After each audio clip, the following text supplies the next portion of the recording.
y'all, it's Dr. Know-It-All. Guess who I am with one more time today? It is Dr. Scott Walter, factory simulation and robotics expert. And much to the chagrin of people who are 420 fans today, we are not talking about that kind of joint, but about robotic joints and how it is possible that Optimus might still have too many joints. So yeah, take it away, Scott. Yeah, so the theme is, the best joint is no joint. And does Optimus actually have too many joints? And I guess the last thing I just want to say is this is the last chance for me to wear the March of Nines t-shirt. This is the last day of March. It's not April Fool's Day, even though you'll be seeing an April Fool's Day. Yeah. Because this is not an April Fool's joke, by the way, either. This is what a March. Exactly. I mean, really, there was a lot of March of Nines going on this week. Yeah. Okay. Yeah. So, including, are you going to rub it in one more time that you have 11.3 and I still don't? Yeah, I also have an order in for a Giga beer. Yes, I know, and I may or may not have glommed onto that and asked for favors. So there we go. Yes. We will see if it ever appears back here. We'll find out. But actually, I just heard. Right. I don't know if you heard this, but I was driving home, just zooming in here to get into this meeting. But I heard that 11.3.4 started rolling out today. So yes, and if I get that before you, I'll keep my mouth shut. My wife's got the Model 1. I won't rub it in anymore. I know. What did you and James Dalma do? Really? What did you do? What did I do right? It makes no sense. I know. Yeah, I can understand me that everybody hates me, but James, like, who hates him? Everybody should love him, so he should get the software first, not last. Anyway, we will see if 11.3.4 comes to those of us who have been waiting for a long time. So anyway, to the topic du jour, tell us why does Optimus have too many joints in it right now? Okay, so let's take a look at what was actually presented when on the first AI day on how many joints Optimus is going to have, and there was the second slide here, and there we go, where they actually talked about the number of joints, and there's 40. And so normally when you look at a human body and you're trying to figure out, well, how many actuators and motors or degrees of freedom, you could easily come way in excess of that. You could easily get it up to 100 or something like that. So this 40 is also including the hands. So if we take out the 12 in the hand, then we're talking about 28 for the structural actuators. Right. And now with the understanding, of course, that there's like 2 for each leg. So that's, I guess. Absolutely. Yeah, there's degrees of freedom, there's joints. I mean, so it's not a one-to-one relationship exactly, but it's right. In some cases, you have one servo and sort of like 2 degrees of freedom moving like in your finger. You'll be seeing something like that. Right. But what we're really looking at is how many servos I have in there, and the fewer the better. So you're only going to put them in there if you absolutely need them. And the question is, do they have too many? And if you remember, one of the first videos we did is we talked about the arm, and looking here, normally when you do the kinematics for a human arm, you'd want to do 7 degrees of freedom to properly do a human arm. But if you're doing a robot arm, you would do a 6 degree of freedom arm, and you would have only 2 in the shoulder, and then you would have 3 out the wrist. And we could see from this that they actually put 3 in the shoulder and they only had 2 there. And we argued about, whether you need to really have this yawing motion on the wrist or not. And so the initial design was to go with 6, and they've now changed that, and they actually added 2 back in, which was rather a shock. Now, the next thing I want you to see here is that this is maybe Bumblebee that we first saw at AI Day 2. And how many degrees of freedom do you think this version has? Oh gosh, I haven't counted. I would imagine it's probably still around the same number as sometimes it's easier rather than counting is subtracting. Yeah, we know that the head was stationary, which was supposed to originally have a couple of degrees of freedom. And the arms, how many were in the arms? And then, but then of course we've got the 2 linear actuators in the arm, so it can have a yaw. But that's in the latest version. This version, they didn't do it. Does he not have that? I was right and I was wrong. Remember, I predicted they would have 6, right? And then it looked like they had 7, but actually this version is the 6-axis version. Okay, so already they're down to 38. Gotcha. And then they had to throw them back in. Now, for those who may not remember, we sort of talked about this fancy mechanism that you can use to give you the extra degree of freedom that you need to have in your wrist going back and forth. And they also have something similar to this in the ankle. Right. So the idea that you have 2 actuators that can act in parallel, And then also by being differential, that will be able to give you the side-to-side motion you couldn't get. And there's a lot of reasons why that's really good. One of them is that in a serial link mechanism, usually your servos end up getting attached to something else. You're kind of constantly having to carry the source that you're having further on down the line. By keeping it back this way, you make sure you don't have those servos actually down here in the hand and getting in the way, unless you would be using something like belt drives or tendons. So it's a really nice way of being able to solve that problem. Okay, so if we go here now and let's take a look at the latest generation. Right. And here they clearly point out AI Day 2022. AI Day 2. By the way. Yeah. Right. Yeah. And so we know there's 11 degrees of freedom in the hand. Well, at least the hands are 11 degrees of freedom, but there's actually 6 actuators in each one. Right. And they tell us that there's 28 structural actuators here. So that's what we want to kind of focus on. And we can see where all these different motors are that are around here. And all the servos kind of broken out. And we can now see a little bit better what's going on here down at the ankles and what's going on up here in the wrist. Okay. Now, this is kind of one of the views that we have of, one of the few views that we have of the back of the bot, unfortunately comes from CG. And we can get a little bit of a close-up of what's going on down in the pelvic area and the motors are down here and sort of understanding what they are doing. So if I go back to this right here, let's look at some of these motors and see if we can understand what they're doing. So I just want to look kind of in the pelvic area and understand what's going on. Now, these are 2 groupings of servos each. Right. So you get one here. They're paired up and they're basically identical. And the only difference is this one turns up that way. Now, let's take a look for a second. And what I'm going to do is I'm going to unshare here and see how good we can sort of show my body here a little bit and whether I need to move a little things. We don't have to go back too far. It's going to be Scott's dance party here. Yeah. You don't have to pay extra for this either. Right. So now one question is, looking at those servos, which servo you think allows Optimus to lean forward to do this? I'm not sure there's any. Like, is it there? Now we've seen Optimus lean in, right? Right. Haven't we seen Optimus be able to, if you actually look at the Investor Day video, it's very clear that Optimus is sort of leaning forward to pick that. So somehow Optimus is leaning forward. How is Optimus doing that? I would imagine it's through the legs. It's just bending its legs. Yeah. It's really interesting. I mean, you're thinking, oh, that's how it bends forward. No, the way it bends forward is it puts its legs up like that and then stands this way. Right.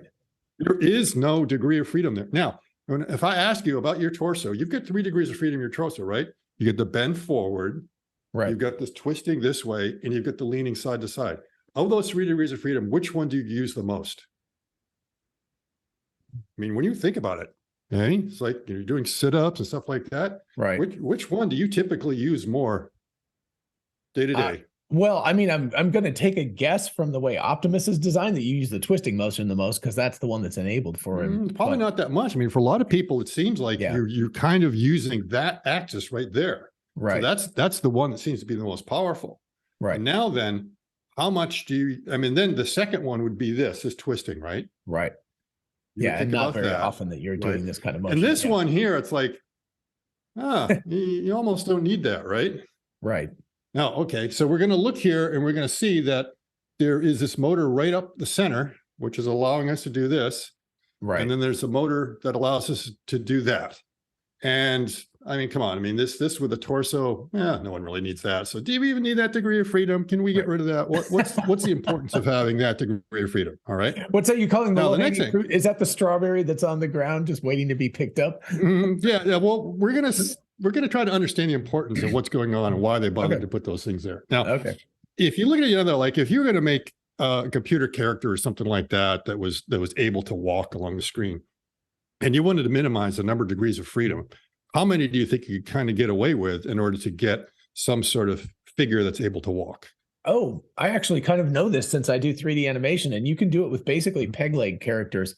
As long as they have a little bit of a hop in between, you can almost do it with just 1 degree of freedom. Basically, they can not have 1 degree of freedom. I mean, but if you kind of look at this, I mean, you would say, in order to walk, I need to have my leg go up like that, right? Right. So I need a degree of freedom there, and then you assume you need a degree of freedom there, and you're assuming that these are independent. Right. And then, do you need one down here? Not necessarily. Again, it just depends on how well you want to walk. Yeah. Well, part of it is that when I put the leg up like this guy rotates whether I want it to or not, right? With respect to the ground. Right. Even though it's fixed to the shin, it's rotating. And then, this might correct it a little bit, but still I need a little bit of compensation if I want that to be flat on the ground, depending upon, where I'm striking the ground or what I'm on. So you need kind of 3 independent ones to be able to go on there. So you'd think, okay, I could probably minimize it down to 3 per leg to be able to do that. Right. And do I really need anything else? So when you're walking, it seems like it's just those 3 degrees of freedom that you kind of need. All right. Now, could you go lower than that? Well, that's what I will guarantee you can go lower than that with the ankles, because I can walk in ski boots and that completely locks your ankle in place. So you can definitely do it with just your hip and your knee. It's not beautiful. It's not an elegant walk, but yeah. Right. Okay. So as far as having some kind of mechanism that's able to walk, would you be able to do it with less than that? CG characters can do it, but I don't know about real characters. Well, it seems like you kind of need a knee, but there you go. Yeah, that's okay. That guy can do it without it. Okay. And now, so each leg is able to just move independently, right? Right. Well, kind of, but how many motors are actually there? Just one. It's just their offset. There's just one. There's not even 2. There's not even one for each leg. You just have this little cam mechanism that allows them to go up there. And the trick of this bot is the fact that you see these prongs that sit out here. That's what it allows it to balance. Otherwise, when it gets on that one foot, it's just going to want to topple. And so that makes sure the center of gravity is over there. And it's a pretty clever design. So we know we can go probably as low as 1 if we wanted to. If we really, really wanted to. So now, are there other ways that we could reduce that? Or maybe we'll kind of come back that there are some clever ways that you could link the movement of one of these axes with another. Right. That you might be able to reduce the number of servos. You will still have those things. And I'm going to quickly go down here and these guys right here. Gotcha. All right. Agility. Really nice design. Check them out. So go to their website and take a look at what they have. They also tweeted something out showing how this robot works. And that's what they do to the legs. So you see this 4-bar mechanism that's in here? Right. It sort of allows you to keep the feet parallel to the ground. So you don't even need a servo down here because of that. And you can couple it in here. Now, I believe they have a servo in there, but they don't necessarily need it for walking. It's really there to make this go very tall or very short, because sometimes they want to grab up high and everything else. So for walking, you almost don't need it. So this mechanism can almost get by with just one. Now, if you look at it, you might say, oh, that's just pure factory floor. It has to be a really nice flat surface for that to work. You would be wrong, because then they then threw in a couple other actuators that are the hip, that this thing can handle inclined surfaces really well and walk outside, go up steps. It can do package delivery and everything else. We should just do a video on this bot at some point. Right. Because there's a lot of mechanical elegance in there. I love about it. I love the design choices they made on the hands. Actually, they don't have hands, but it can still do quite a bit with what it has. And they have the right degrees of freedom. That robot is not going to hurt you. That looks like a cobot to me. Look how nice and smooth all those edges and everything are. Right. It's really, really nice. And don't even worry about these pinch points back here. It's never going to move to the location that it can pinch you. So I might think, oh, I wouldn't want to get my fingers in there. It's probably pretty good. It's not going to do that. Okay. So it's and nice. And of course, aside from the creepiness factor of it walking with its knees backwards, that's a very elegant solution, actually. It's because it also counterbalances the hands. The hands tend to go forward. Exactly. The package. You get a package in front of me. How do you get the counterbalance? There's another reason, is that this is doing package delivery. It's not about throwing the package on the ground. It's actually about able to go down there. So it can bend its knees all the way down and gracefully bring that package down. And it can also get very tall. I mean, I think it's got maybe like a 10-foot reach or more than that. So how tall is this thing? Gee. It can get, I mean, it seems normal size, but when those legs stretch out, it's up there. When its arms are up there, it's pretty tall. Okay. So I'm pretty sure it can grab something off the shelf more than I can. Okay. Yeah. So you see there are these elegant designs that you can come up with to kind of get those things. So why aren't they starting to drop these things down along the way? Okay. Right. So we see that you could probably do it with two. Now the question is, what are those others for? So again, I'm going to stop the share for a second and then look at some of the movements we have in our legs that we may forget about, that we're not even aware that we have. And let's see if I can, get this right here, get that kind of out of the way, make sure I'm just not getting the desk in there. And if we come back, I get my Optimus belt buckle here. Yes, I am Optimus. All right. Now, when we're walking, I mean, we do this kind of movement, right? So that's what we do when we walk. We expect that. I've got motion here in my hip, motion in my leg, and then of course something that's going to be going on down there in my ankles. Okay. Now we have this other thing, and that is potentially we can do this, right? Right. So, and this I think is what they call abduction. But do you do this when you walk? I mean, unless very it's often. like silly walk lane, it's like, what do you need that for? I mean, why are we even wasting our time with that? And then there's the other, and that is if I get way back here, I can kind of twist my leg this way, right? Right. All right.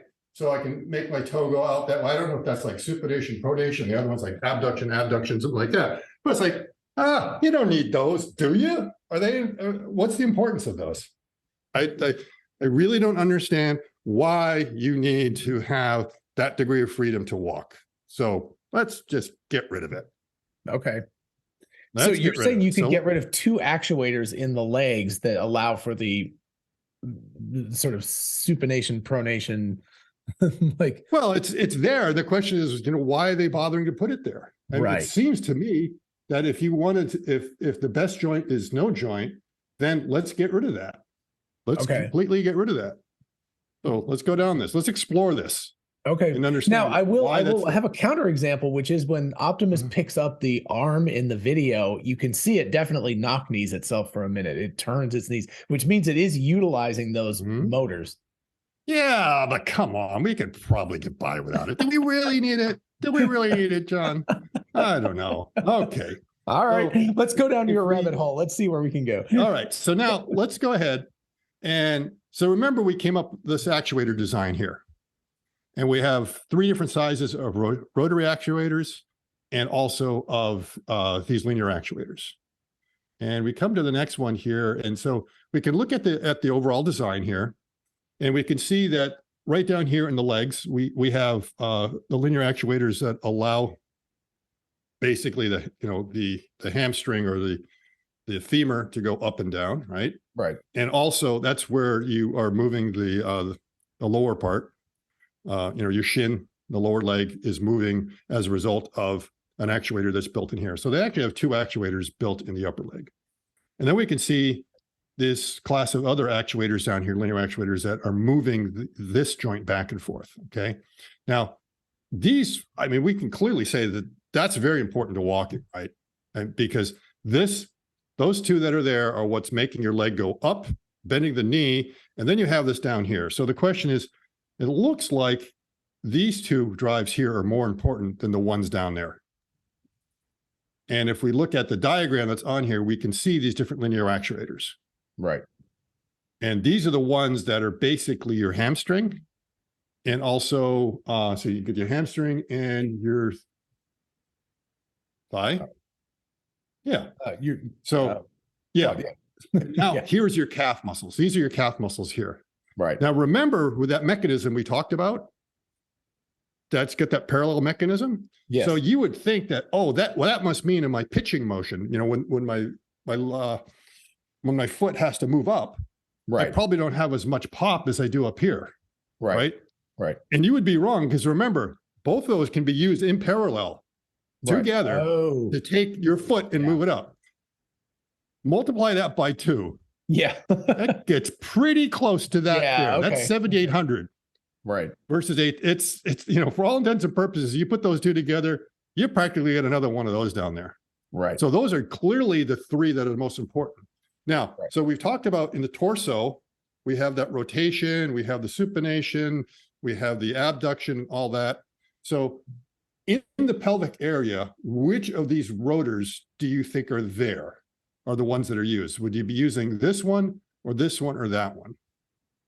Which would you be using for each? Well, I mean, there's only two different ones used, right? There's two that allow you to rotate and whatever that motion is. I think it's the two large. Let's take a look here. Let's see if you can tell. So if you're looking here, so we've got three sizes of rotary motors. Yeah. Three sizes. Oop, that's three, right? And so we can see we have one size right here, which is for the forearm to be able to rotate. Right. And that's one of the smaller ones. So that looks like that's the smallest one right there. These are linear drives. Then up here in the shoulder area, well, it looks like these, and there's actually three different units up in here. Right. And they all look to be bigger than this one. So that's probably the third size here. And you're looking here and it's like, okay, that's looking to be about the size of those things there. Right. Rather interesting. So where are the big boys? Oh, but aren't those the ones that are behind what we can see? Aren't those the circular, the cylindrical looking ones that look at these guys. Look at this guy. They needed to upscale from here to there. So let's go to here again, looking at these next to each other, what we have. Right. We got these big ones. And the answer, I think, is given right here. Right. You see those orange ones? Yeah, that's what I'm talking about. Yeah. The big booty. They made those only for the booty. Yeah. And they're not needed in the shoulder. They're not needed anywhere else on there. And it's like this conundrum, but wait a minute. That orange one, the orange one that's on the torso is needed to do this. Right. Come on. That can't be, that's not I thought this is like the important one. Or this is the important one. You need to tell me you need a really big one to do that? Something seems a bit wrong. The same thing, the abduction of having your legs, it'll be easier this way. I mean, doing this with your legs coming out, as opposed to, the spinning of your leg that way, that's also the really big servo. Right. And it's like, okay, I mean, first we're going to that, you don't really need these joints. And then they said, no, we're going to put the joints in there. But it turns out we need a bigger servo compared to what we need everywhere else in a kinematic. Right. Right. So right there is making you wonder, okay, why are they having to go down that route? The one that rotates the torso has a logic to it, because that one, the entire upper body, which includes the battery pack and everything, is if you want to tip the upper body like this, that is potentially a lot of weight. That's nothing. You just lock it into motion. I mean, you just got the gravity. Do you really need that much power compared to all the other? Apparently, you're not going to take my argument. Yeah, I mean, it just doesn't seem like you really need that much. Now here, I put this one in here because you can see it is leaning forward. Right. And you'll see the torso is locked all the way from here down to the hips. Yes. So if you think you can, it ever bends here between the belt buckle and the torso, it does not. That is rigid all the way through. All it can do is spin around there, but it cannot go forward. And when you watch this video, it's rather interesting.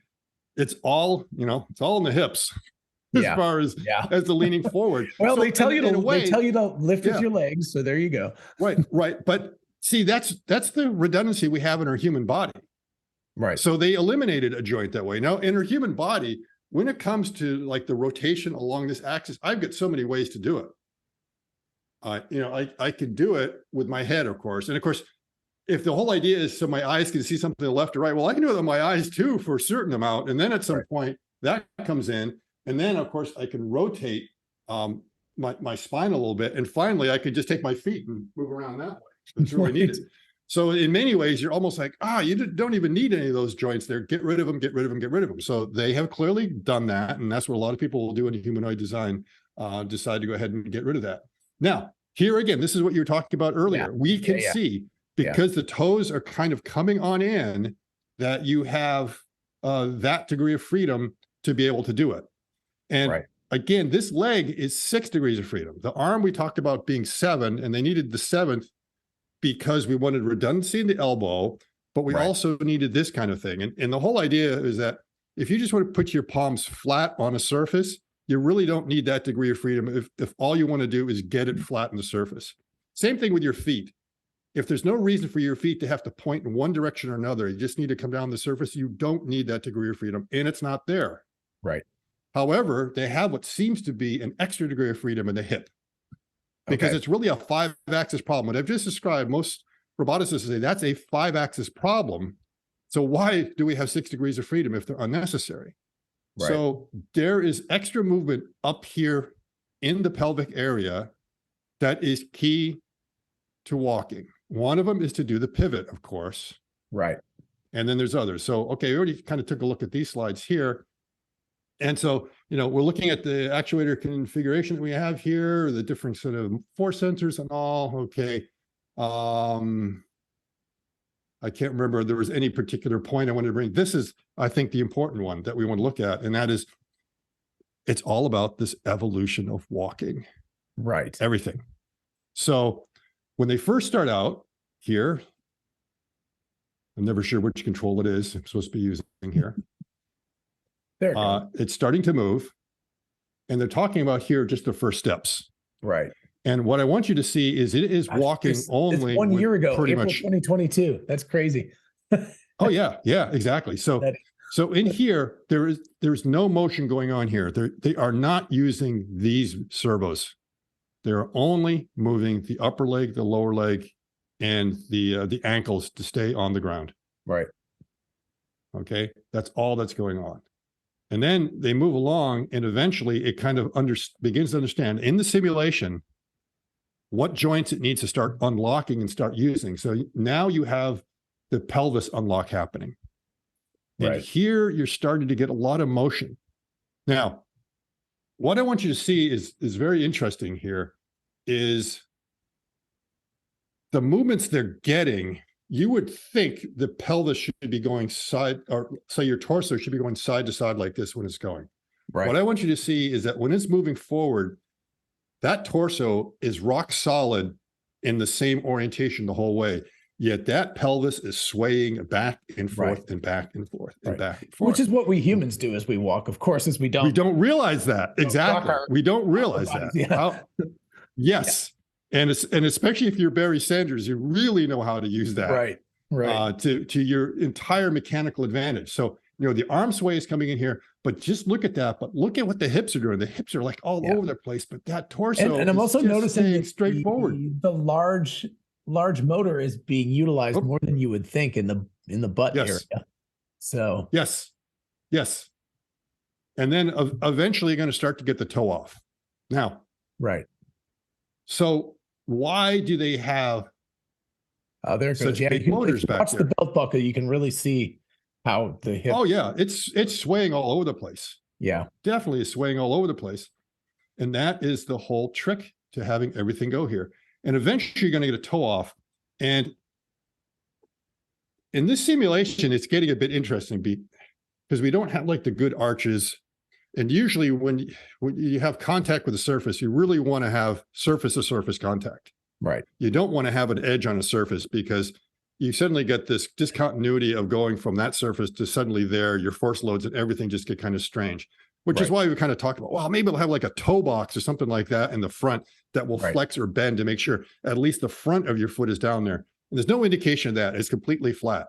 So in that case, what you would probably want to do is you want to do the plod. So you have it down. And once that foot is there, you can start to take this one off. And if you want, maybe do this, but at least you have one kind of solid surface on down there. Which is what it looks like they have right there. Yeah, but if you look a little bit closer, you're going to see in some cases, they're showing almost a heel strike. Oh, that's awesome. When you go here really close, you're seeing like a heel strike here. And I'm not even sure they're on there yet. And that toe off is almost happening. So it's like, whoa. I mean, they're getting the heel and the toe going on there. That's going to be a bit interesting. I almost wonder whether they're going to have some sort of heel pad or something like that, because we know what happens when we do that kind of heel strike repeatedly in our running shoes. Right.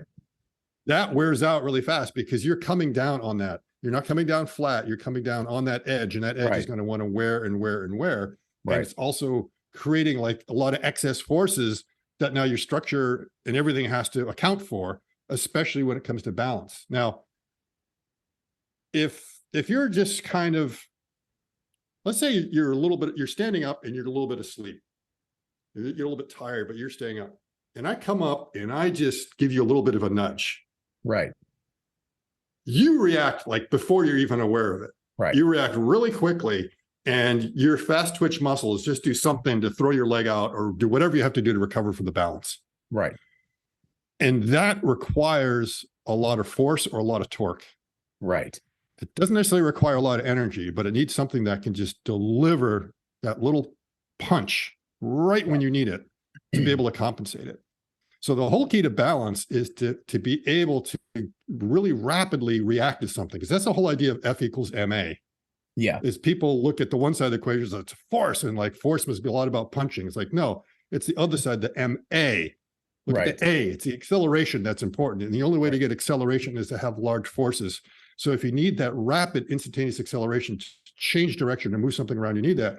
And as we can see, evidently, this motion, well, no, actually this one back and forth on the torso seems to be extremely important, more important than this going back and forth, that they have a really big motor, the biggest one that they have designed for that kind of movement in the torso, because of how critical it is to solving the walking problem. Right. And also I will bring up that you see the exact same thing. If you watch the side motor on the side of his foot, what's happening is the hips are shifting like this. So there's this what direction is that? A longitudinal rotation, which means that the entire body, that's the three biggest motors, are what's controlling the torso and that part of the body while it's that's a really good discovery. Now, of course, the other advantage of this big booty back here is that you've got a little bit of kind of counterbalance behind them. So again, remember agility, they've got the backwards facing legs to help them a little bit with the balance problem that's up front.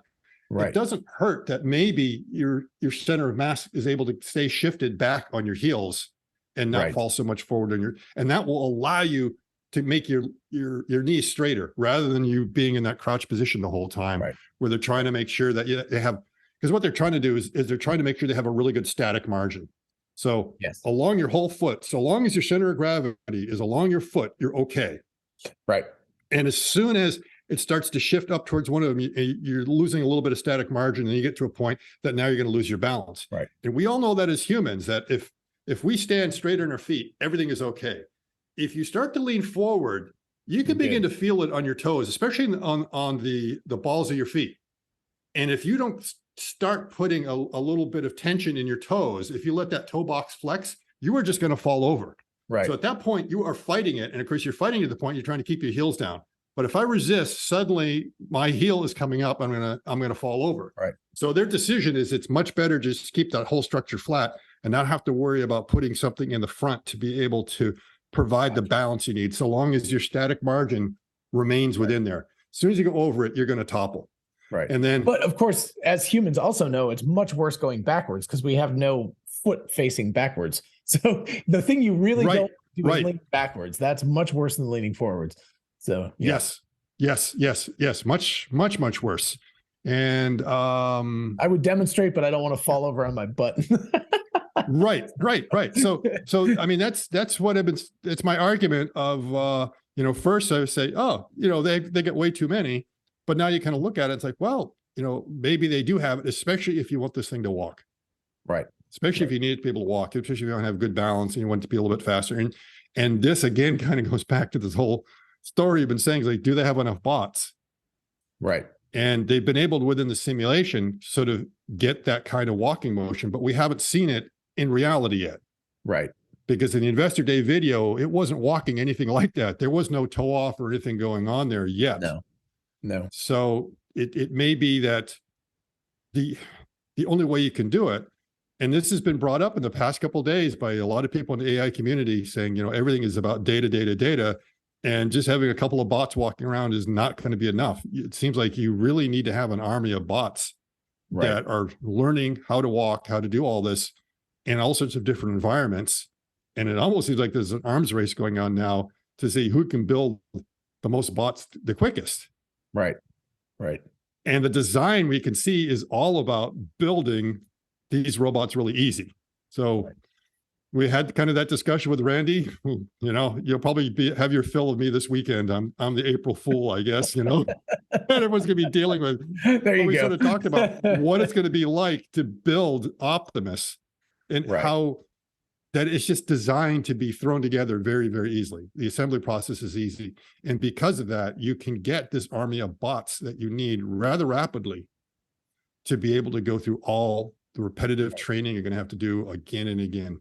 And I think going back to the you know, it really fascinates me that the 3 largest actuators in the entire body are places that don't immediately jump to mind as that you'd think it would be the quadricep or something, you know, but it's but what it is what you were saying, the F equals MA is what really critically matters.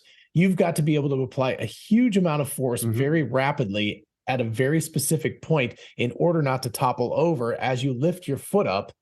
You got to keep your torso upright, lift the other foot, shift your balance. All that stuff has to happen dynamically as you're walking. And so it requires a massive amounts of, I mean, our butt muscles, isn't our gluteus maximus the maximus because it's the biggest? Yes, exactly. It's the biggest. And remember how important every athletic trainer will say the core is. Right. Your core development. It doesn't matter which sport you're in. Right. You know, whether it's running or ice skating or gymnastics or playing football, it's always about the core. It's about the core. And so that's what's going on there. And you will see right here. I mean, and again, there's kind of this funny adage out there. You know, when you're playing pool or something like that, you know, they always say, oh, it's always in the wrist, or tennis, you know, oh, it's in the wrist. Right. Yeah. Throwing a baseball, it's in the wrist. But a lot of other things, it's always in the hips. In the hips. Right. It's in the hips. So yeah, balance, dance steps, everything else, it's always in the hips. And I put this in here so we could see it again. The main thing is like right at the beginning, see how it leans forward there? Did you see that again? Yeah. Look how it's leaning forward. And you see where it's leaning? It's leaning in its legs. Right. It's the legs that actually cause that. And then now we're going to see again, when it gets ready to do the pivot, that it does need the servos in the pelvis to be able to do that maneuver to bring the knee around in order to be able to pivot. Yeah, so it's that motion right there that you just passed by where it does that little weird knock knee thing for a second. Yes, exactly. So it's right here. But you're also right. It's not that's doing needed if it's doing very much the plotting foot up, foot down. Plot. Yeah. Yes, exactly. And right there, you need that just so you can change direction. If he's only walking straight in the factory, like, you know, Mario Brothers or whatever on a flat screen, you know, they only go straight. You don't have to worry about that. You can come up with these animated characters that really only need 3 degrees of freedom. Exactly. Okay. And one other thing you noticed on Twitter, just to point this out, if you jump back to that video, that you made a very clever observation that the ones with the black, I don't know. Yeah, you may not notice yep.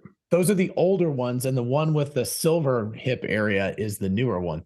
So right. If you look at all the announcements, what was in the Peterson Museum, and what they even have, because they've got a bot that just goes around the world on display.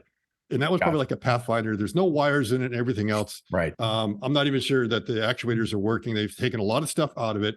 So you can sort of see what it looks like. And the pelvic girdle that you see in there is made out of, I don't know if it's black aluminum or something like that. I don't think they would bother painting it. So I'm not sure what material is, but I don't think it's plastic. I would think that it would be something, because that has to carry a lot of load. No doubt about it. And we'll see later on in here, when we get over to the operating table, that these two guys actually have the silver. Yeah. So I didn't even realize that. I mean, that is a solid piece going like all the way through. That is. So it may be cast, you know. I'm assuming they're starting to cast these and they do a little bit of machining on it. Otherwise, it's a lot of aluminum you'd have to remove from a pretty big billet. And I'm not sure why the material change. And for what you want, I don't know if it means something about scale. Can you actually rewind that a little bit and look at the one with the black pelvic girdle? Because I'm not positive it goes all the way through with that one.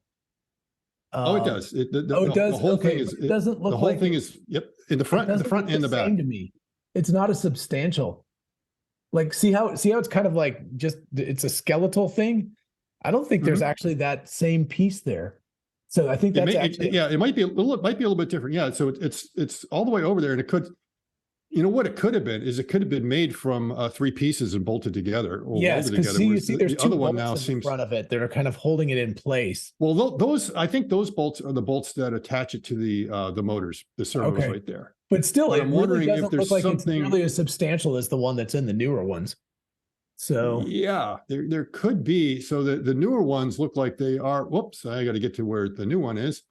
It's more of a solid piece. So it seems like it's made out of one solid piece. And you're right. Yeah, it may be a bit more substantial. So that might be showing some sort of upgrade or manufacturing.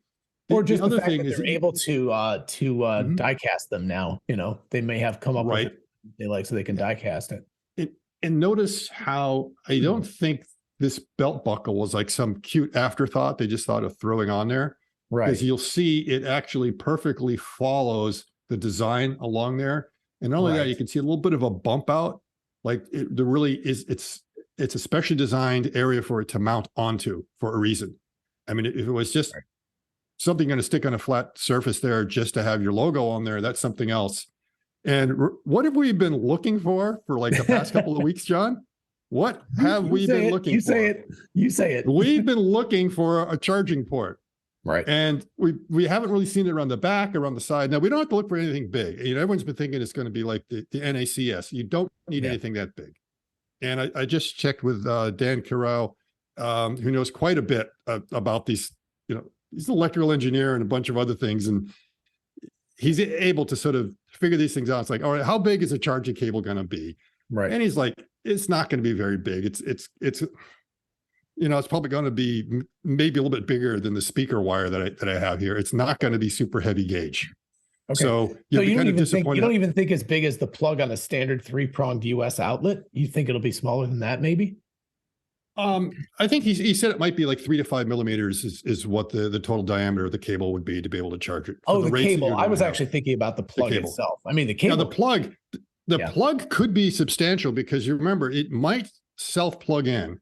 And so if you give it, you know, a teeny USB like this, that's not going to be easy to plug in. Yeah. So you want to get something that, and they could use some off-the-shelf ones. There are, and I think down here, let me see, on this right there, and let me go ahead and from the current, this here is basically what he says is all you need. And this is used like for RVs and stuff like that for being able to do, I think 50 amps or something like that. It's a pretty small plug that you can buy on Amazon. So I was trying to find something about that size. Now, this looks like probably way bigger on your screen right now than it actually is in reality. It's not that big.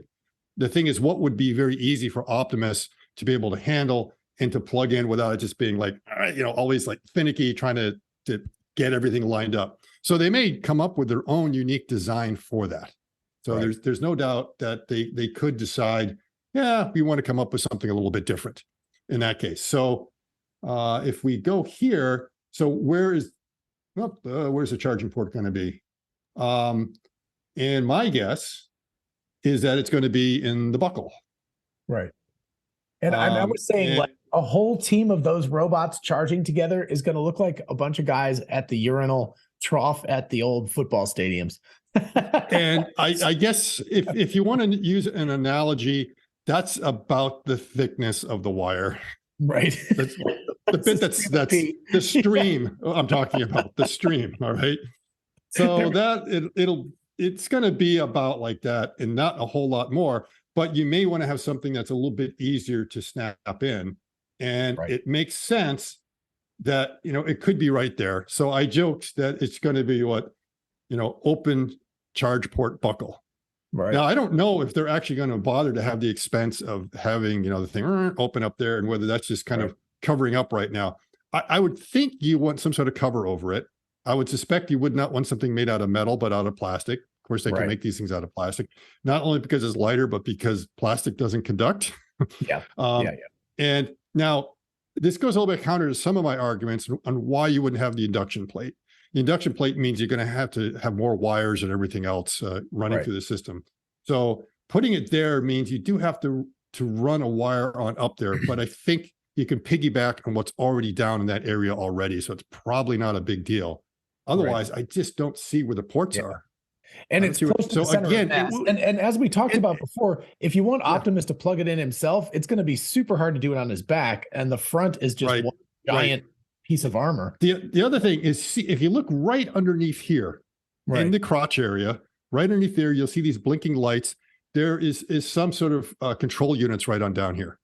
Gotcha. And it's there in all the drawings. It's there. So that unit is there, which is probably connected to everything, which means you don't really have to run any more wires in here. Just connect to that darn thing, because that's the thing that is probably going to be able to control the charging of the batteries from there. And then you're going to have your BMS, which is actually going to be built inside of there. But that makes sense. The only other thing is that maybe there's some port underneath it. And when it literally does this, I mean, if you think about it, when they showed the bot the first time, that was the stand. That's the stand that you're seeing at the museums. So maybe it comes over and just squats down on something like that and plugs itself in, and then that's it. And that's like a service mode. That's another possibility. But it's so much like Tesla to have everything in plain sight. I mean, it's like they're putting this big X marks the spot right here, or in this case, T marks. It even calls the thing you're looking to for is right there. You know, it's like everyone's looking at it, commenting about it, but they haven't thought what's actually behind that. So I want to put this out there just in case this does happen. But you know, with the car, it says open. You say open butthole, and it opens. Exactly. I think this one will be open pee hole if they do it that way. Something like that, because I know that exactly. I mean, you can do that. You can say open charge port or whatever on your Tesla, and it will open it up. Same thing. And I don't know if it's going to be like on your Tesla, that is, if you just grab the cable and bring it over, that automatically pops open. But since Optimus knows what it's doing, it will just tell it, go ahead and do it. So you don't need to have any fancy sensors or anything else there. So that's my that's my speculation right there. I'm probably totally wrong on that, but well, I mean, if you want right, then finally it's like, wow, you know, that's like the one time Scott was ever right about anything. If you want him to be able to plug it in himself, it's gonna have to be in a place like that. Although that's still gonna require reception, because it's kind of out of camera range. Like when you actually get it to where the belt buckle is, it can't really see down there. So it's going to have to like guess from where actually it is going to be a little bit tricky. You're right. Depends on what that camera is like looking on down there, where it has a good field of view. But yeah, a lot of it can't will be reception. Yeah, it can't look down. So but I mean, but you know, it is one of those things also where I'm just maybe imagining even kind of a little bit of a funnel shape, where it's like the actual dock is inside and it's a little wider. And so if it gets anywhere close, it just sort of slides in, you know, just has to be. Okay, John, this is something that we'll see it in Randy's video. Do you see what looks like an axle sitting right out on here? That's a motor, right? Interesting to me. And everyone thinks that's the axle that you're attached to, that's part of the rotor, right? Okay. Well, the rotor is actually this whole flange right here. This outer part is your stator. That is your rotor, and that's what appears to be an axle. If we go back to these drawings, let's see if I can find where the drawings are right here. Do you see an axle in any of these? I just always assumed there was something that fit over the top of that we just weren't seeing. But no. All that matters is that this flange here, and for a mechanical interface, it's nice to have a really big flange rather than a little teeny one. There is no axle sticking out here like everyone's used to in a motor. Whenever you see a motor, you're expecting there's this teeny little axle that's coming on out, and I attach my gears to it and do everything else. No, it's not there. And then when we come on down to, and I've got to run the video. I've got to find where the video is right here. Let's go ahead and play this video. But yeah, as it goes over and attaches the arm. As it comes over and attaches, let's get to the attaching the arm bit here. Right. Now, so it's coming on up here. Oh, there's like a casing. I didn't even realize that before. There's like a casing that the arm fits into. It's fitting in there. Now that is another flange, which is actually attached to the shoulder. Now, I always hit the wrong stop button here. Let's see. Let's go ahead here. We want it to pause. Now, that flange that you see over there is connected to the shoulder motor. So the arm itself right now only has 6 degrees of freedom in it. The 7th degree of freedom is actually coming. So when the torso is built up, these motors will already be in place. Right. So that's the missing part of the arm. It's going on here, and we have this flange, and we will see the whole purpose of that. If you ever heard of the principle of Poka-yoke, And we can see that poking on in there. Right there. Okay. So the whole point of that thing is just to make sure it goes in there correctly. It's just for alignment. Oh, and okay. I'm not even, it may be just naively it's a assumed little metal piece. Maybe but... it could be a plastic cap that they just snap in there to allow it to slide in and make the alignment. That's it. It's only like a tooling jig or a tooling fixture that lines the part metallic, up but it could be just a piece of aluminum that they just pop out after they put the. Yeah, it could be, and I would think it may have been that something they just fashioned really quickly, but long term they might just say, "Oh, there's no need for us to make it out of aluminum." Of course, this might be a part that they pop in and then twist out and then reuse again and again. Right. So well, that's what a temporary piece. If you move forward past this, if you go back to the main view, you can see the other arm has a plate over the shoulder. Yeah, it's covered. Yep. And there's no way that thing sticks out way too far. If you didn't remove it, that plate wouldn't fit. Yeah, that arm right there. Right. Fit. So that's covering this whole thing. We see all of them that we have some sort of plastic piece that gets snapped on top of that. Okay. But then we're seeing what's underneath. That's the whole point of that. Just to make it easier for the two arms to snap together to help align it up. Yep.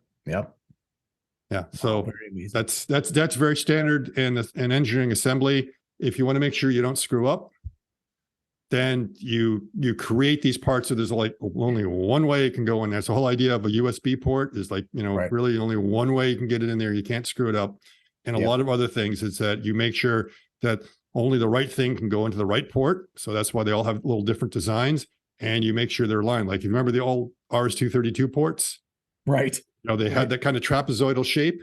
Yep. And that forced you to have to put it in a particular way, because if you turned it around. Believe me, was always annoying when you're reaching around the back of the PC and trying to do it by feel. Right. But if they didn't do that, then guaranteed 50% of the time you would put it in wrong, and then your equipment would be fried or something like that, or it just wouldn't be working. So you do those kinds of designs to make sure there's no way to screw it up. Right. I'm also really interested because, of course, the standing robots all have their knees flexed pretty hard, but you can see the maximum extension of the legs is pretty close to linear from the one on the table. It's pretty close to straight, like the guy that's sitting on the table. Right. And once again, man, it's like you try to do a pause on here and then it interprets it a little bit different. Okay, so right there, we get pretty close to their best standing position. Yes. And you can see the two colors there. So you can see this. Oh, yeah. You can see the belt buckle-y, whatever things are. Yeah. Mm-hmm. And maybe they are the same size. It's just one's black and one's aluminum colored. But anyway. It really is remarkable how big those butt motors are. Those actuators, excuse me, just to be specific. But anyway, they're large. They're big, and it's really strange. They went through and they designed actuators for everything else, and the three biggest ones are just there. They're not anywhere else. Right. It's where you would least expect them, and that was really the big shock for me. Is like, what? It's like, no, I thought it would be somewhere else, but where they end up. And well, again, it makes sense when you think about it, because you have to apply a lot of force to those areas very rapidly in order to keep it from falling acceleration. Over. It's acceleration. Really about acceleration. Excuse me. Very rapid acceleration. Yeah, I mean they're one and the same thing, right? Yeah. They're on different sides of the same equation. Yeah. But in the end, the kinematician is not thinking so much about I need to apply this amount of force because I have to push something ahead. They're thinking about I need this amount of acceleration. Right. And in order to get this amount of acceleration, how much force or torque do I have to apply to it? And that's going to be dictated by the mass that you need to move around. So that, they work all that stuff out. And it's like, oops, look how big we're going to need these servos to be. And again, it's a rapid reaction force. That's what it is. That's the thing. It's quick. So you think about it as like these paratroopers, it's like, it's the rapid reaction force that you just need to instantaneously make that little move to keep you from either falling over or to give you that substantial gait that you eventually want to have. Right. It's what was that in D-Day, the 101st Airborne? It's the 101st Airborne of actuators. Actually, can you go back just a little bit on that video? Just go back. I will try. Because there's a beautiful pivot. Let's see. Yeah. There we go. As they turn away from the picture, the one that's closest to us does a really pretty pivot as it's walking. Yeah, right here. You can just play it. But just watch as they turn away from the from the and kind of going backwards at this point. Yes. It's a nice pivot. One, right. right there. Look at that. That's beautiful. I mean, just the way that it goes together and then flares back out. That's very pretty what it's doing there. Yes. And I'm hoping this is not heuristic based, but is a neural network type of control system to decide what those movements are going to look like. I just did a video on that. So I would very strongly be in that camp. I mean, even Elon Musk said very recently about full self-driving beta that they're using neural networks for the output control now rather than the hard-coded traditional methods. And where would that come from? It would come from Optimus. Like that's what it could. Yeah. Yeah. The output control is much more complex with Optimus. So yeah, I know. I've been banging on my desk that, you know, in order to do the solution for the humanoid robot, you do not want a heuristic. You really want to go through and train it with a neural net so that everything moves together. So it really is choreographed very well. The left arm really knows what the right arm is doing. The torso is well aware, as well as the legs and everything else, because every little movement you're going on there is having a ripple effect through your entire structure. Right. And so you have to compensate for that. And for a control system, it's very hard because when we take these engineering design classes on dynamics and everything else, and you look at everything, it's like, oh, this is like just too complicated. Oh, we'll do substructuring, and then you just break it down and all these things and then put them together later on. And that does not give you the whole picture. Right. It gets you and again, close. Let's just go back to data. This makes sense. Back in the old days when you were only building 1 or 2 robots, and of course you didn't have advanced neural network techniques and stuff, but now if you can build 500 or 1,000 robots and have them walk around in a room, and of course you can virtualize this beforehand, you can do 1 million virtual robots, you can use that data to train them to walk. And so, yes, you can do it with multiple limbs at the same time. Right. Yeah, now Ilya said the other day, he's the chief scientist from OpenAI, when questioned about that, why they didn't go into robotics. He said, because at that time, you just needed way too many robots. And it's like, well, what's way too many robots? And, the answer he's giving is like tens, hundreds of thousands. And I almost fell out of my chair when I heard that. I'm like, wow. So we're really off on maybe on our estimates of what we need. In his description of that, you really need, an organization that's very dedicated in doing that and being able to produce these things, produce them at scale, that is going to be fully committed to doing it. And he was describing the whole Optimus project right there in the way they're doing it. And that sounds exactly like Tesla. And I agree with him, but I also think that virtualization has come a long ways, and that you can build hundreds of thousands to millions of robots in a virtual environment and get them 90+% of the way there. And then you only need to fine tune that. So you only need hundreds or thousands at that point. Yeah. Yeah. The question is what's needed for that fine tuning, and what is fine tuning? Because we certainly know for FSD, you can do a lot in the simulators, but you still need that real world data. Right. And it could be a smaller amount, because when you are using FSD, probably 98% of the time is not producing any usable data for training. Right. You're just going straight down the road. There's nothing interesting. Okay, but there's a huge difference. Actually, I'm going to stop sharing for just a sec, since let's see, screen share. Actually, you have to stop. Oh, sharing. I can. Oh, I'm the one that needs to stop, right? Okay. But anyway, by the way, anyone from Tesla watching this video, put that portrait on the Tesla shop. Get that portrait on the Tesla shop. Yeah, actually, you're right. People would pay. Yeah. I mean, people are paying 90 euros for a beer. They pay put it on the Tesla shop. Yeah, seriously. Well, if it appears, we'll know somebody from Tesla is paying attention to this. Okay, but what I wanted to say was, we're looking at 2 different types of data here. For full self-driving, we're looking at an unconstrained environment of input data. It's like, what is the world giving you? What I'm talking about here is output data. What are you doing to balance, in this case, just walk, but it could be picking up objects. That's a much, much, much more confined problem. That's like you didn't have to spend 20 years learning how to walk, right? You could figure that out pretty quickly. So, it's the kind of thing that a neural network is going to be able to do much more rapidly with less data, because you've only got one Optimus and one way of moving. So it's not as unconstrained of a problem as the input space problem of full self-driving. But the thing is, every time you build an Optimus, you're not building an identical copy. Well, yeah. So yes. Yeah. So and, so is that a calibration period or something like that. For right. each, But then there's the other point with FSD, and like you're saying, it's like 98% of the time, it's probably not producing any useful training data. It's only when you get into intersections, you have to make some sort of maneuver. But with Optimus, every step is probably training data, every single one of them. So when you're going out there, you maybe 100% of that entire time, you're getting useful data. So maybe you don't need 1 million or 2 million or whatever we have of the cars on the road. You can have a smaller fleet, but we're pretty sure that's bigger than 1. Right. And I'd argue it's definitely bigger than 10. Yes.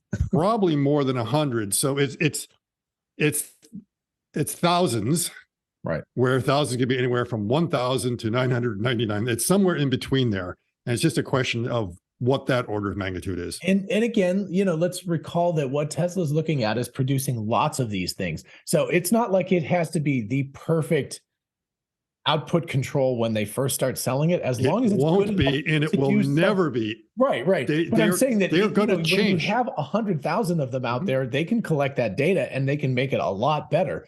And so they can keep dialing those nines in over time. If it gets all it has to do is be good enough to do something useful. Yeah. And then you can it'll get thousands. There. And then, every time it gets a little bit better, you build more. So yeah. And remember, every morning you get up, your body is different than it was the day before, yet you can still walk. And the same thing is going to happen with Optimus, is that every shift, the same Optimus is going to change. It's going to wear down and everything else. So you need to have the variety already from all of them and the manufacturing imperfections and everything that's going on. And then you also have to look at it as it starts to wear down.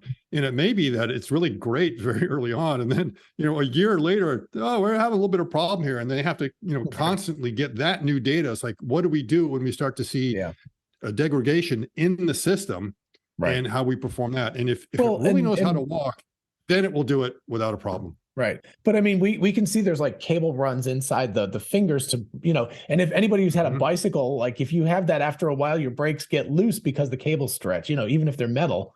So, things will happen. That's probably the part that will, I guess will change the most. I mean, almost during a shift. Right. I don't know what they're using for the tendons. They might be using some sort of Kevlar or something like that to make sure it just doesn't stretch and it won't wear down. But I would think that is where you're going to see the most systemic change going on within the body. Everything else will be a little bit, but it's still going to wear down. You're still going to have the servos. They're going to require a little bit of maintenance. Which is, again, why you need real ones, because the virtual robots are never going to wear down. They'll just always be new. So, and then there's the other thing is Optimus is not always walking without carrying something. So that's always coming in there. So it has to learn to adapt to its environment very quickly, very rapidly. Right. Yeah. Wow. Super fascinating. Just amazing. I actually have to go to get my little one from school, so I'm going to let you go. But this actually was even more interesting than I thought, because I think we got into just the fact that you're predicting that the belt buckle is where the charge port is, and the reason why you would think that the engineers would have thought through this, but just the reasoning behind why not only are there actuators where you think that it wouldn't be necessary, but they're the biggest ones. That's fascinating information. Yeah. I mean, I'm sure they've had really good discussions back and forth of the pros and cons and everything. Right. And a lot of people were saying, why isn't it wheeled? Why are they making it walking and stuff like that? Right. And I'm sure they had really, really good discussions on, does it make sense? Should we do it? It looks like it would be a very easy thing to do, to just go ahead and instead of the walking. And I suppose my answer to that, when everyone says that, a wheeled vehicle is the best, is like, well, ever since we invented the wheel, we needed another part of the infrastructure, and that is we needed roads. We needed a prepared surface. So as soon as you had the wheel, suddenly now you had to change the environment for it. And that if you think that wheels are the best form of transportation, the mountain goats, I think, will disagree with you. Yeah, exactly. They are able to go almost anywhere. Or just wait till your wheeled robot has to go into a factory that it has to go up multiple floors and the elevator breaks down and it can't go up there anymore. It's like, it can't go up there. I mean, think about all the accommodations we have to do our building to allow people with wheeled vehicles, with wheelchairs, to be able to get access. You have to build these ramps and everything else. Right. So as soon as you decide to have wheels, suddenly you have to change the environment you're operating in. And that's the whole idea, is we don't want to have to change the environment we're operating in. We want to be able to go anywhere. Exactly. And there you go. I think that's a perfect out for that. I think that's like, it's exactly what Tesla is thinking about. And the best we can do is just try to follow along and look at how kind of ingenious what they're doing is. So yeah. Very cool. Yeah, so. All right. Again, thank you so much, Scott, for spending so much time with us, and I hope everybody appreciates that. Give him a follow on Twitter. You're on fire on Twitter lately, so you're going to have a bigger following than me very, very soon, and that'll be awesome. I've got an order of magnitude or two to go, John. Don't worry. So we'll quite a ways there eventually. Anyway, it's Going Ballistic 6? 5. Darn it! I always think that backwards. Going Ballistic 5 on Twitter. Anyway. Cool. Thank you so much, everybody. Have a great day, and we'll talk to you later. Bye-bye. And happy April Fool's Day. Oh, yeah. Happy April Fool's Day. Don't get too fooled.